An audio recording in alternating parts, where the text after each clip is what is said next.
নমস্কার বন্ধুরা, আজ আপনাদের সাথে শেয়ার করতে চলেছি আলু টমেটো দিয়ে মাছের ঝোল রেসিপি। আপনারা প্রথম থেকে পুরো ভিডিওটা শেষ পর্যন্ত দেখতে থাকুন। চলুন তাহলে শুরু করি। তার জন্য দেখুন আমি মাছ ভালোভাবে ধুয়ে পরিষ্কার করে লবণ হলুদ মাখিয়ে নিয়েছি। এখন আমি গ্যাস ধরিয়ে কড়াই বসিয়ে সাদা তেল দিয়েছিলাম। তেল দেখে নেব ভালোভাবে গরম হয়েছে কি না, কারণ তেলটা ভালোভাবে গরম হয়ে গেলে মাছগুলো একে অপরে বা কড়াইয়ের নিচে লেগে যায় না। এই জন্য তেলটা একটু ভালোভাবে গরম করে নিতে হবে। তেল ভালোভাবে গরম হয়ে গেছে। এখন আমি এক এক করে মাছের পিসগুলো তেলের মধ্যে দিয়ে দিচ্ছি। আমি এখানে সাদা তেলে ভেজে নিচ্ছি, আপনারা পারলে সরষের তেলও ভেজে নিতে পারেন। এ দেখুন এক এক করে মাছগুলো দিয়ে দিচ্ছি। তার আগে যদি কোনো বন্ধু আমার চ্যানেলে নতুন হয়ে থাকেন, চ্যানেলটি সাবস্ক্রাইব করে বেল আইকন হলে সেট করে দিন সবার প্রথমে আমার এই রেসিপি পেতে। তো দেখুন বন্ধুরা, মাছগুলো আমি উল্টে পাল্টে ভেজে নিয়েছি লাল লাল করে। এখন তেল ঝরিয়ে তুলে নেব।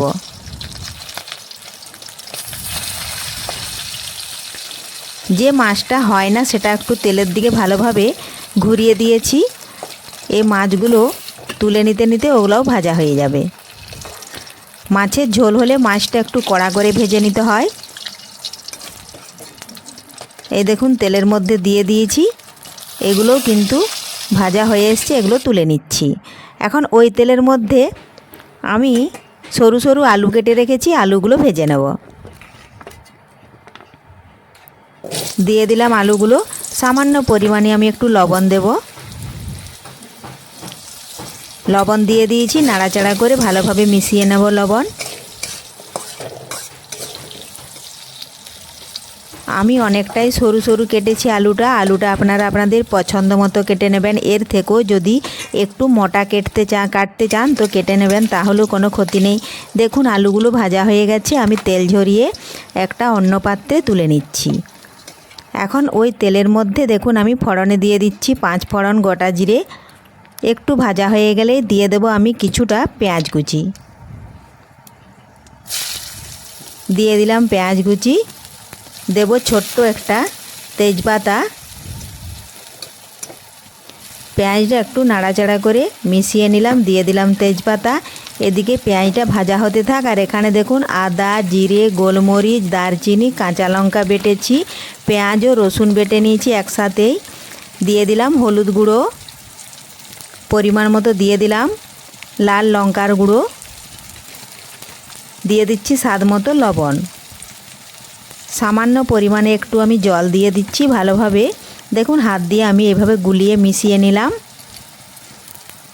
এদিকে দেখে নেব পেঁয়াজটা ভাজা হয়েছে কি না।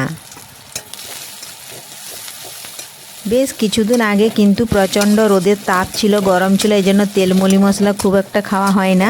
তো আজকে বেশ ঠান্ডা ঠান্ডা ওয়েদার আছে, এই জন্যই দেখুন মাছের ঝোল বানাচ্ছে। আর মাছের ঝোল ঝাল বানাতে গেলে কিন্তু একটু মশলা তো লাগে, এই তেল মশলা, তা না হলে কিন্তু ভালো হয় না। দেখুন দিয়ে দিলাম মশলা।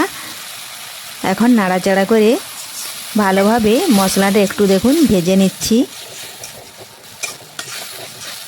আমি একটু নাড়াচাড়া করে দেখুন আমি দিয়ে দিচ্ছি কিছুটা টমেটো কুচি। টমেটো ভালোভাবে মশলার সাথে একটু ভেজে নেব। দেখুন একটু ভেজে নিয়ে দিয়ে দিলাম ভেজে রাখা আলুগুলো মশলার সাথে ভালোভাবে একটু কষিয়ে নিচ্ছি। দেখুন মশলাটা শুকিয়ে গেছে। এখন আমি সামান্য পরিমাণে একটু জল দিয়ে দেব।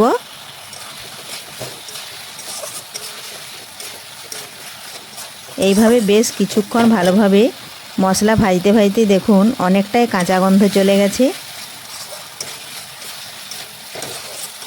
এখন আমি সামান্য পরিমাণে একটু জল দিয়ে দিচ্ছি। জল দিয়ে ভালোভাবে নাড়াচাড়া করে নিলাম। আর এখন আমি একটা থালা চাপা দিয়ে বেশ কিছুক্ষণ ঢাকা দিয়ে রেখে দিচ্ছি। তাহলে আলুগুলো কিন্তু ভালোভাবে সেদ্ধ হয়ে যাবে, মশলাটাও ভালোভাবে সেদ্ধ হয়ে যাবে।